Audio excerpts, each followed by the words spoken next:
seimbang untuk meningkatkan imun di masa pandemi. Apa makanan favorit kamu? Makanan rumahan seperti ikan goreng dan ayam goreng? Atau yang western seperti pizza dan burger? Atau yang lagi ngetren seperti kopi? Lalu, kalau kamu suka, boleh nggak sih makan makanan yang sama terus setiap hari? Tidak boleh ya, karena pola makan sehat itu gizinya harus seimbang. Kalau makan makanan yang sama terus setiap hari, kan gizinya jadi tidak seimbang. Dalam masa pandemi sekarang ini, kita perlu untuk pemenuhan gizi yang seimbang. Dengan gizi yang seimbang, akan meningkatkan sistem kekebalan tubuh dan merupakan kunci agar tidak tertular virus penyebab penyakit COVID-19. Sebab, sistem imun yang baik merupakan tameng dalam menghadapi virus. Selain pemenuhan gizi yang seimbang, tentunya kita juga harus tetap mematuhi protokol kesehatan ya. Kita dihimbau untuk meningkatkan konsumsi sayuran dan buah-buahan disebabkan kandungan gizi dalam jenis makanan tersebut berguna selama pandemi. Sayuran dan buah-buahan kaya akan antioksidan yang dapat menangkal radikal bebas, mengandung vitamin yang menjaga fungsi tubuh, serta kaya akan mineral yang menjaga kinerja tubuh dan organ. Lalu, apa aja sih jenis-jenis zat gizi yang spesifik untuk membangun imunitas? Yuk kita bahas. Protein, vitamin A, C, E, dan zinc merupakan jenis zat yang dapat membangun imunitas tubuh. Untuk memenuhi zat-zat tersebut, kita bisa mencari bahan makanan yang mudah didapat dan memiliki harga yang terjangkau. Misalnya protein. Kita bisa menyerapnya dari mengkonsumsi telur. Harganya murah dan mudah untuk ditemukan. Kemudian, untuk vitamin A yang selama ini kita ketahui hanya untuk mata.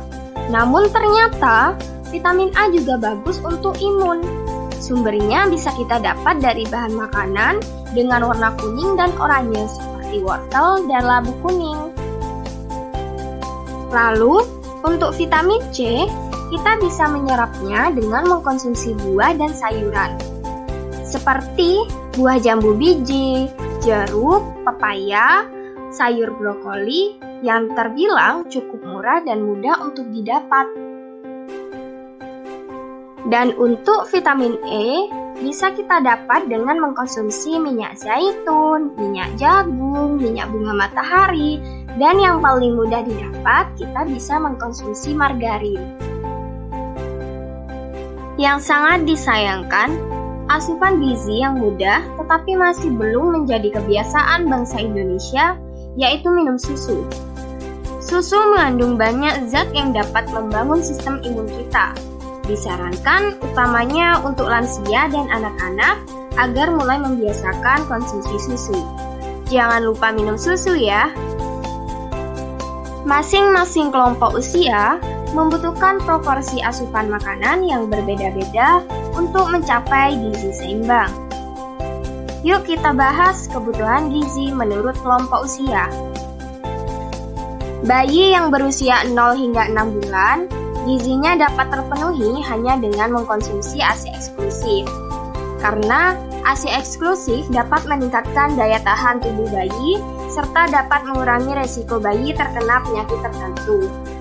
Kandungan ASI terdiri dari air, protein, karbohidrat, lemak, vitamin, mineral, zat antibodi, dan enzim.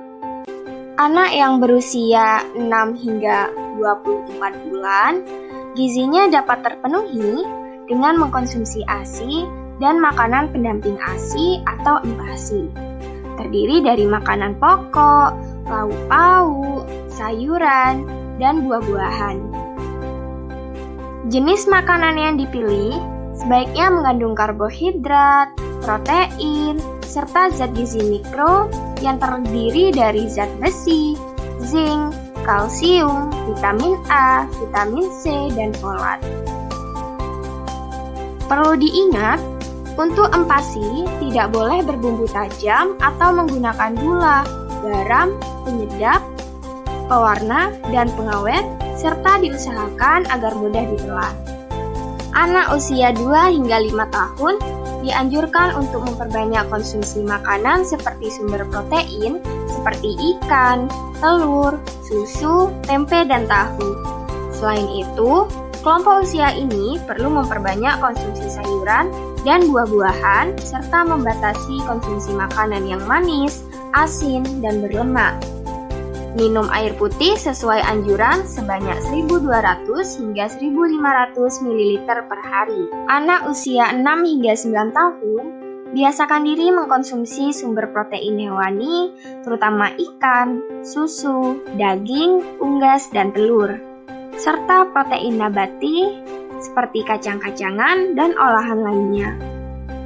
Selain itu, kelompok usia ini perlu memperbanyak konsumsi sayuran dan cukup buah-buahan secara bervariasi atau berganti-ganti sesuai dengan anjuran porsi sayuran dan buah-buahan sekitar 300 hingga 400 gram per orang per hari. Batasi konsumsi makanan cepat saji, jajanan, serta makanan yang manis, asin, dan berlemak. Remaja usia 10 hingga 19 tahun yang mengalami prapubertas dan pubertas sama seperti anak usia 6 hingga 9 tahun, yaitu mengkonsumsi hal yang sama tetapi tentunya dengan porsi yang lebih banyak. Anjuran porsi sayuran dan buah-buahan sebesar 400 hingga 600 gram per orang per hari dan air putih sebanyak 2 liter atau setara dengan 8 gelas per hari. Selain itu, terdapat catatan khusus bagi remaja perempuan untuk mengkonsumsi makanan yang kaya akan zat besi dan asam folat, di mana asam folat dapat ditemukan dalam sayuran hijau seperti bayam, kangkung, brokoli, serta sayur kacang seperti buncis dan kacang panjang. Kita juga disarankan untuk mengkonsumsi buah-buahan yang berwarna orange seperti pepaya, jeruk, dan mangga, serta disarankan juga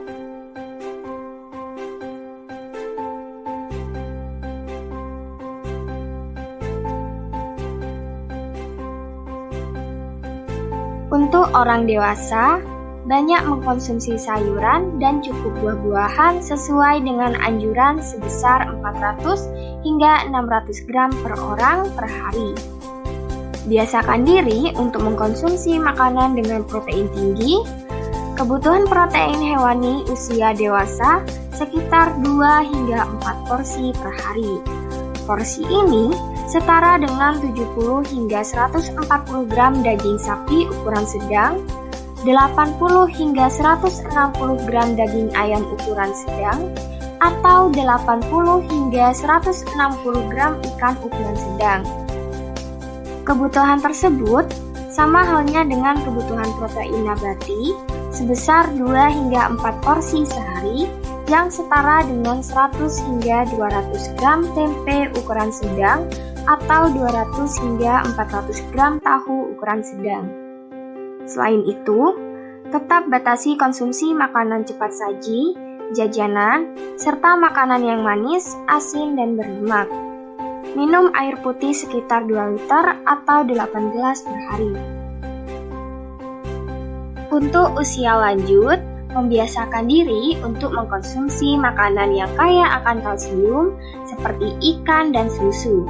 Selain itu, perbanyak konsumsi makanan berserat, minum air putih sesuai anjuran, yaitu 500 hingga 1.600 ml per hari atau setara dengan 6 gelas, serta membatasi konsumsi gula, garam, dan lemak. Untuk memudahkan mengkonsumsi makanan yang bergizi dan seimbang, ahli gizi memberikan tips dengan menggunakan metode isi piringku. Contohnya cukup mudah. Menu sehari-hari berdasarkan prinsip gizi seimbang yang dapat diaplikasikan di rumah adalah menu yang bisa diwujudkan dengan bahan-bahan yang mudah kita temui seperti yang dijelaskan sebelumnya. Untuk orang dewasa, Kebutuhannya adalah 3 kali makan dan 2 kali snack, sedangkan untuk anak-anak adalah 3 kali makan dan 3 kali snack. Snack atau cemilan berfungsi agar bisa mengontrol asupan makanan pada jam berikutnya sehingga tidak terlalu banyak. Contohnya, sarapan pagi dilakukan antar jam 6 hingga jam 9, dilanjutkan dengan snack sebagai selingan pada jam 10 hingga jam 12, sehingga saat makan siang porsinya tetap dapat kita kontrol. Setelah tadi dibahas mengenai gizi seimbang dan kebutuhan gizi menurut kelompok usia, selanjutnya akan dibahas bagaimana cara pengolahan makanan yang baik dan ada 7 metode yang dianggap merupakan pengolahan makanan yang paling sehat. Yang pertama, yaitu menggunakan microwave. Memasak dengan menggunakan microwave mungkin yang paling sehat karena waktu memasaknya singkat sehingga kerusakan nutrisinya jadi lebih sedikit. Brokoli misalnya, kandungan vitamin C-nya lebih optimal jika dimasak dengan menggunakan microwave. Bahan makanan yang dimasak dengan menggunakan microwave memang bisa menjadi kering, tetapi hal ini bisa dicegah dengan menambahkan sedikit air sebelum dipanaskan. Pastikan pula menggunakan tempat makanan khusus untuk microwave. Yang kedua, yaitu dengan cara merebus. Merebus adalah cara yang mudah dan cepat. Anda hanya perlu menambahkan air dan sedikit garam. Namun, suhu yang tinggi dan jumlah air yang banyak bisa mengurangi jumlah vitamin larut air dan mineral dalam sayuran sampai 70%. Merebus dianjurkan untuk wortel, brokoli, atau sayuran yang mirip dengan mentimun hijau. Yang ketiga, yaitu dengan cara mengukus. Hampir semua jenis makanan cocok untuk dikukus, mulai dari sayuran hingga ikan. Dengan metode memasak ini, rasa asli dan nutrisi makanan akan tetap terjaga. Yang keempat, yaitu merebus dengan sedikit air. Merebus dengan sedikit air adalah cara yang direkomendasikan untuk makanan seperti ikan, telur, atau buah. Yang kelima adalah dengan cara membakar. Metode ini dilakukan dengan memasak makanan secara langsung ke dalam panas atau api dalam waktu yang singkat. Pembakaran adalah cara yang dianjurkan untuk memasak daging yang dipotong seperti sate. Yang keenam, yaitu dilakukan dengan cara memanggang. Memanggang adalah cara yang dianjurkan untuk mendapatkan rasa daging yang tetap segar dan empuk. Tetapi beberapa riset menyebutkan cara memasak ini bisa meningkatkan risiko kanker pankreas dan kanker payudara. Memanggang di suhu tinggi akan menghasilkan reaksi kimia antara lemak dan protein dalam daging sehingga menghasilkan toksin yang akan merusak keseimbangan antioksidan dalam tubuh. Hal ini diketahui akan memicu diabetes dan penyakit kardiovaskular. Yang terakhir, yaitu memasak dengan cara menumis. Metode pemasakan ini hanya memerlukan sedikit minyak, dan hampir sebagian besar bahan pangan cocok dimasak dengan metode ini. Berikut ini merupakan cara yang mudah untuk menentukan kandungan gizi pada sayuran berdasarkan warnanya.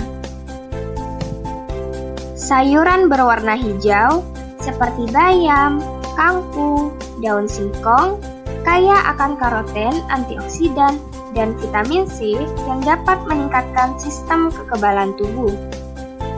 Sayuran berwarna ungu seperti terong ungu, kol ungu, dan lain-lain merupakan sumber antioksidan dan vitamin juga untuk meningkatkan imunitas tubuh. Sayuran berwarna kuning dan oranye seperti wortel, jagung, labu, dan lain-lain kaya akan vitamin dan antioksidan baik untuk memelihara kesehatan mata.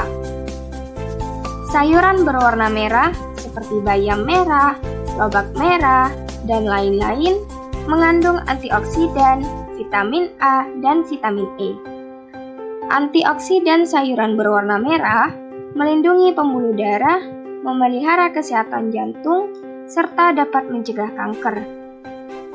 Yang terakhir, sayuran berwarna putih seperti toge, bunga kol, dan lain-lain merupakan sumber vitamin E, kalsium, dan zat alisin atau alisin yang berfungsi untuk mengontrol kolesterol dan tekanan darah.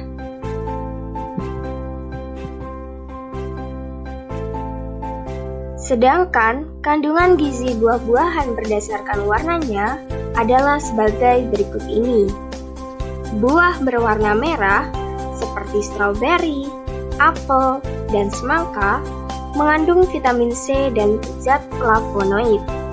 Keduanya dapat menurunkan kadar kolesterol dan menjaga kesehatan hati.